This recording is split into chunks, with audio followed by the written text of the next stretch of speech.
So here's what it says. Let's look at user 1. So what can user 1 do? All right. So user 1 can access all of the procedures. Notice that. He's got U. He's got P, because there's an arrow going to P. Do you see that? He's got an arrow going to PW, that's print without annotations. And he's got an arrow going to the erase. Okay? By the way, so those are the procedures. He also has then access to the bibliography objects B1 and B2. So you can see that coming out of the right side, B1 and B2. Now, here's the question. What can user 1 do with bibliography 1? Look at on that line there. What can he do with them? Update, print without annotations or erase. That's what he's allowed to do. Now here's an interesting one. Look at what he can do with B2. And print without annotations. So notice that even though he has the print procedure, okay, so he can get to the print procedure, but the other object, B2, doesn't allow printing. So therefore, even though I'm allowed to print, I can't print B2 because I don't have that capability. It's not part of the capability. Does that make sense? Mm-hmm. So this is the way that this capability-based operating system deals with all the details. So let's look at user 2. What can user 2 do? Well, it looks like he can see everything. He can access all the procedures, and he's able to see the bibliography objects 2, 3, and 4. And now notice on B2 he can only print without annotations, but on B3 and B4 he can do what? He can do update, print, and erase, update, print, and erase. All right? Now here's an interesting one. User 3. Okay?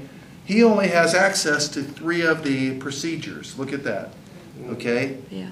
He's got you update, print, and print without annotations. And even though, this is interesting now, even though B5 says you can erase me if you want to, okay, he can't because he doesn't have access to the erase procedure.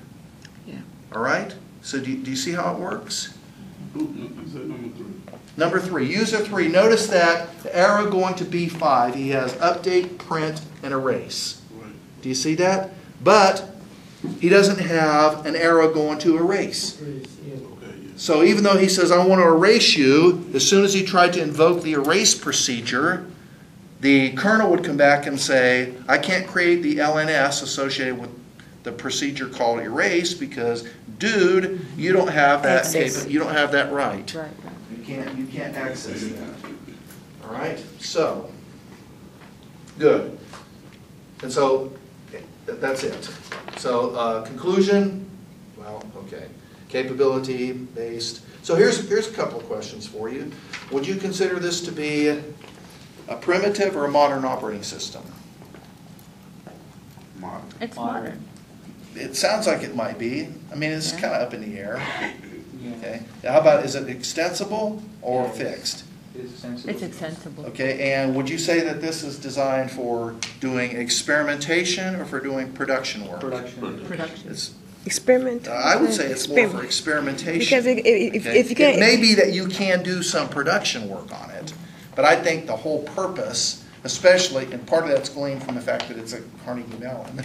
But Dr. Morris, even if you say it can be done when the production will be kind of hindered because it doesn't have access to everything. Well, no. Here's my distinction. The whole purpose behind Dijkstra's building the multiprocessing system was so that the people at the university could use it to do stuff. Right. Run codes and do this and that and the other. The whole purpose behind building this was to experiment around with what is and should an operating system be. Okay. So the purpose here was operating system research. Okay? And that's what I mean by experimental. Okay? Brinch Hansen The nucleus, what was it? It was experimental. The whole idea was they were experimenting around. Okay, 10X was, though, production. Okay, he built 10X with the specific intent of getting some code to run. They weren't wanting to experiment around with, ooh, what's possible. They said, no, we need this, we're going to build it. All right, good. So Hydra, yet another operating system. All right, good. And what time is it? Are we done?